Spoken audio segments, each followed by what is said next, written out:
ನೋಡಿ ಎಷ್ಟು ಸಾಫ್ಟ್ ಆಗಿದೆ. ವಾವ್, ಸೂಪರ್ ಆಗುತ್ತೆ, ಟೇಸ್ಟಿನೂ ಆಗುತ್ತೆ. ನನಗೆ ಈ ಥರ ಪುಂಡಿ ಮಾಡಿ ನನಗೆ ಗೊತ್ತಿಲ್ಲ, ನನಗೆ ನೇಬರ್ಸ್ ಹೇಳಿ ಕೊಟ್ಟಿದ್ದಾರೆ. ಬಟ್ ತುಂಬ ಸಿಂಪಲ್ ಆಗಿದೆ. ಖಂಡಿತವಾಗಿ ನಾನು ಹೇಳ್ತಾ ಇದ್ದೇನೆ, ಈ ಥರ ಪುಂಡಿ ಯಾರೂ ಮಾಡಲಿಲ್ಲ. ಯಾಕಂದರೆ ನಿಮಗೆ ಗೊತ್ತಿರ್ಬೋದು, ಎಲ್ಲರೂ ಪುಂಡಿ ಮಾಡುವಾಗ ಅದು 20 ನಿಮಿಷ ರುಬ್ಬಿದ ನಂತರ ಡ್ರೈ ಮಾಡ್ತಾರೆ ಕಡೆಯಲ್ಲಿ ಹಾಕಿ. ಇದು ಡ್ರೈ ಏನು ಮಾಡಲಿಕ್ಕೆ ಇಲ್ಲ, ಡೈರೆಕ್ಟಾಗಿ ನೀವು ಬೇಯಿಸ್ಬೋದು. ಅಷ್ಟು ಸ್ಮೂತ್ನೂ ಆಗುತ್ತೆ, ಅಷ್ಟು ಟೇಸ್ಟಿನೂ ಆಗುತ್ತೆ. ನನ್ನ ವಿಡಿಯೋ ಇಷ್ಟ ಆದರೆ ಒಂದು ಲೈಕ್ ಕೊಡಿ, ಸಬ್ಸ್ಕ್ರೈಬ್ ಮಾಡಿ, ಬೆಲ್ ಬಟನ್ ಒತ್ತಿ, ಶೇರ್ ಮಾಡಿ, ಕಮೆಂಟ್ ಮಾಡಿ. ನಿಮ್ಮ ಪ್ರೀತಿ ಸದಾ ನನ್ನೊಟ್ಟಿಗೆ ಯಾವಾಗಲೂ ಇದೇ ಥರ ಇರಲಿ.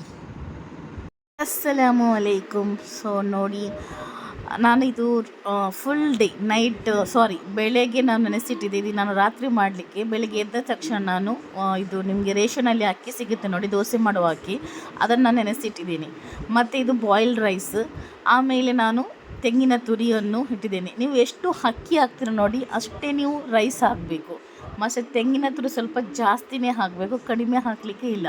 ಈಗ ನಾನು 2 ಕಪ್ ಅಕ್ಕಿಗೆ 2 ಕಪ್ ರೈಸ್, ಆಮೇಲೆ 1 ದೊಡ್ಡ ತೆಂಗಿನಕಾಯಿ ಹಾಕಿದ್ದೀನಿ. ಇದನ್ನು ನಾನೀಗ ರುಬ್ಬುವುದು ನಿಮಗೆ ಯಾವ ಥರ ಅಂತ ನಾನು ನಿಮಗೆ ತೋರಿಸ್ತೀನಿ. ನಾವು ರುಬ್ಬುವಾಗ ಸ್ವಲ್ಪ ನೀರು ಹಾಕಲಿಕ್ಕೆ ಇಲ್ಲ. ಒಂದು ನೆನಪಿಟ್ಕೊಳ್ಳಿ, ನೀವು 2 ಗ್ಲಾಸ್ ಅಕ್ಕಿ ಹಾಕಿದರೆ 2 ಗ್ಲಾಸ್ ರೈಸ್ ಸಹ ಹಾಕಬೇಕು, ಅನ್ನ ಹಾಕಬೇಕು.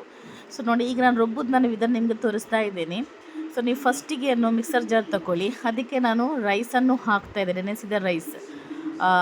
ಸೊ ಇದನ್ನು ನೀರು ಹಾಕಲಿಕ್ಕೆ ಇಲ್ಲ, ಸ್ವಲ್ಪ ನೀರೆಲ್ಲ ಚೆನ್ನಾಗಿ ತಗೊಂಡು ಆಮೇಲೆ ಹಾಕಿ. ಮತ್ತು ನಾನು ನೋಡಿ ರೈಸನ್ನು ಸಹ ಹಾಕ್ತಾಯಿದ್ದೀನಿ, ಅನ್ನವನ್ನು ಸಹ ಹಾಕ್ತಾಯಿದ್ದೀನಿ. ಇದನ್ನು ಒಟ್ಟಿಗೆ ಸ್ವಲ್ಪ ಗರ್ರ ಅಂತ ಹಾಕಿದರೆ ಸಾಕು. ನೋಡಿ, ಒಂದೇ ಸರ್ತಿ ಗರ್ರ ಅಂತ ಹಾಕಿದರೆ ಸ್ವಲ್ಪ ದರ್ದರಿಯಾಗಿ ಇರಬೇಕು. ಅದನ್ನು ನಾನು ಒಂದು ಪಾತ್ರೆಗೆ ಟ್ರಾನ್ಸ್ಫರ್ ಮಾಡ್ತೀನಿ. ಈಗ ನಾನು ಸ್ವಲ್ಪ ಉಪ್ಪು ಹಾಕಿದ್ದೇನೆ, ನೀವು ಬೇಕಾದರೆ ಮಿಕ್ಸರಲ್ಲಿ ಉಪ್ಪು ಹಾಕ್ಬೋದು. ನಾನು ಪಾತ್ರೆಯಲ್ಲಿ ಉಪ್ಪು ಹಾಕಿದ್ದೇನೆ. ಎಲ್ಲವನ್ನು ಸಹ ನಾನು ಅದೇ ಥರ ಮಾಡ್ತೀನಿ. ಸ್ವಲ್ಪ ಹಾಕ್ಕೊಂಡು ಸ್ವಲ್ಪ ಗರ್ರ ಅಂತ ಹಾಕಿದರೆ ಆಯಿತು. ಎಷ್ಟು ದೊಡ್ಡ ಫ್ಯಾಮಿಲಿ ಇದ್ದರೂ ನೀವು ಮಾಡ್ಬೋದು. ಯಾಕಂದರೆ ತುಂಬ ಜನ ಮಾಡಲ್ಲ ಪುಂಡಿ, ಯಾಕಂದರೆ ಅವರಿಗೆ ಕಷ್ಟ ಆಗುತ್ತೆ. ಅದನ್ನು ನಾವು ಗ್ರೈಂಡರ್ಗೆ ಇದು ಮಾಡಬೇಕು, ಆಮೇಲೆ 20 ನಿಮಿಷ ನಾವು ಡ್ರೈ ಮಾಡಬೇಕು, ಮತ್ತು ಪುಂಡಿ ಮಾಡಬೇಕು, ಮತ್ತು ಬೇಯಿಸಬೇಕು ಅಂತ ಹೇಳಿ ಎಲ್ಲವನ್ನು ಸಹ ನಾನು ಇದೇ ಥರ ರುಬ್ಕೊಂಡು ಬರ್ತಾಯಿದ್ದೇನೆ. ಸೊ ಇದನ್ನು ಸಣ್ಣ ರುಬ್ಬಲಿಕ್ಕೆಲ್ಲ ಸ್ವಲ್ಪ ದರ್ರ ಅಂತ ಹಾಕಿದರೆ ಸಾಕು. ನೋಡಿ, ಎಲ್ಲವನ್ನು ಹಾಕಿದ್ದೀನಿ. ಇದಕ್ಕೆ ನಾನು ತೆಂಗಿನ ತುರಿ ಹಾಕ್ತಾಯಿದ್ದೀನಿ. ಖಂಡಿತವಾಗಿ ನಾನು ಹೇಳ್ತಾ ಇದ್ದೇನೆ, ತುಂಬ ಸಾಫ್ಟ್ ಆಗುತ್ತೆ ಮತ್ತು ನಿಮಗೆ ಈಸಿನೂ ಆಗುತ್ತೆ. 20 ನಿಮಿಷದಲ್ಲಿ ರೆಡಿ ಆಗುತ್ತೆ. ನೋಡಿ, ಇದೆಲ್ಲ ಒಳ್ಳೆಯಿಂದ ಮಿಕ್ಸ್ ಮಾಡ್ಕೊಳ್ಳಿ. ಸೊ ಇದಕ್ಕೆ ನಾನು ಉಪ್ಪು ಹಾಕಿದ್ದೇನೆ ಅಲ್ವಾ, ಸೊ ಇದಕ್ಕೆ ಏನೂ ಹಾಕಲಿಕ್ಕೆ ಇಲ್ಲ. ಉಪ್ಪು, ತೆಂಗಿನ ತುರಿ ಸ್ವಲ್ಪ ಜಾಸ್ತಿ ಹಾಕಿ, ಅದರಿಂದ ನಿಮಗೆ ತುಂಬ ಟೇಸ್ಟ್ ಆಗುತ್ತೆ. ನಿಮಗೆ ಇದಕ್ಕೆ ಸಾರು ಏನು ಮಾಡಬೇಕಂತ ಇಲ್ಲ. ನೋಡಿ, ಉಂಡೆ ನೀವು ಯಾವ ಥರ ಬೇಕಾದ್ರೂ ಮಾಡ್ಬೋದು. ಸೊ ನಾನು ರೌಂಡಾಗಿ ಉಂಡೆ ಮಾಡ್ತಾಯಿದ್ದೇನೆ. ನಾನು ನಿಮಗೆ ಒಂದೊಂದು ಉಂಡೆ ತೋರಿಸ್ತೇನೆ ನೋಡಿ. ಒಬ್ಬೊಬ್ಬರು ಈ ಥರ ಎಲ್ಲ ಉಂಡೆ ಮಾಡ್ತಾರೆ, ಒಬ್ಬೊಬ್ಬರು ಉದ್ದವಾಗಿ ಉಂಡೆ ಮಾಡ್ತಾರೆ. ಬೇರೆ ಬೇರೆ ಟೈಪಲ್ಲಿ ಬೇರೆ ಬೇರೆ ಥರ ಮಾಡ್ತಾರೆ. ಬಟ್ ನಾನು ಮಾಡೋದು ಸಿಂಪಲ್ಲಾಗಿ ರೌಂಡಾಗಿ ಉಂಡೆ ಮಾಡಿದ್ದೇನೆ ನೋಡಿ. ಒಬ್ಬೊಬ್ಬರು ಈ ಥರನ ಸಹ ಮಾಡ್ತಾರೆ ಉಂಡೆ. ಸೊ ನಿಮಗೆ ಯಾವ ಥರ ಬೇಕು ಆ ಥರ ಮಾಡ್ಕೊಳ್ಳಿ.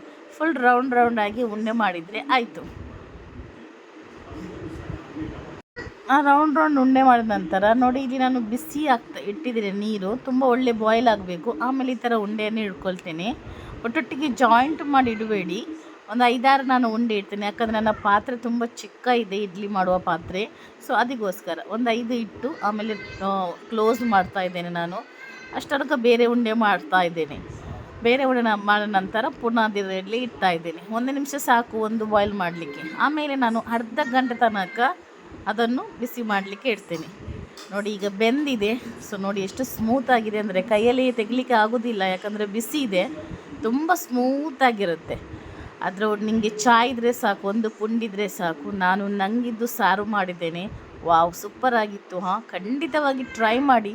ನಿಮ್ಗೆ ಒಳ್ಳೆ ಟಿಪ್ಸ್ ನಾನು ಹೇಳಿಕೊಟ್ಟಿದ್ದೇನೆ. ಈ ಟಿಪ್ಸನ್ನು ಮರಿಬೇಡಿ, ಟ್ರೈ ಮಾಡಿ, ಆಮೇಲೆ ಕಮೆಂಟ್ ಮಾಡಿ. ಓಕೆ, ನಾನು ತುಂಬ ದಿವಸದ ನಂತರ ವಿಡಿಯೋ ಹಾಕಿದ್ದೇನೆ. ಸೊ ಹಾಗಾಗಿ ತುಂಬ ಸಪೋರ್ಟ್ ಮಾಡ್ತಾ ಇದ್ದೀರಾ. ತುಂಬ ಜನ ಕಮೆಂಟ್ಸ್ ಸಹ ಮಾಡ್ತಾ ಇದ್ದೀರಾ ಇನ್ಸ್ಟಾಗ್ರಾಮಲ್ಲಿ, ಯಾಕೆ ಯೂಟ್ಯೂಬಲ್ಲಿ ವಿಡಿಯೋ ಹಾಕ್ತಾ ಇಲ್ಲ ಅಂತ ಹೇಳಿ. ನಾನು ಹಾಕ್ತೇನೆ. ಸೊ ಬಾಯ್.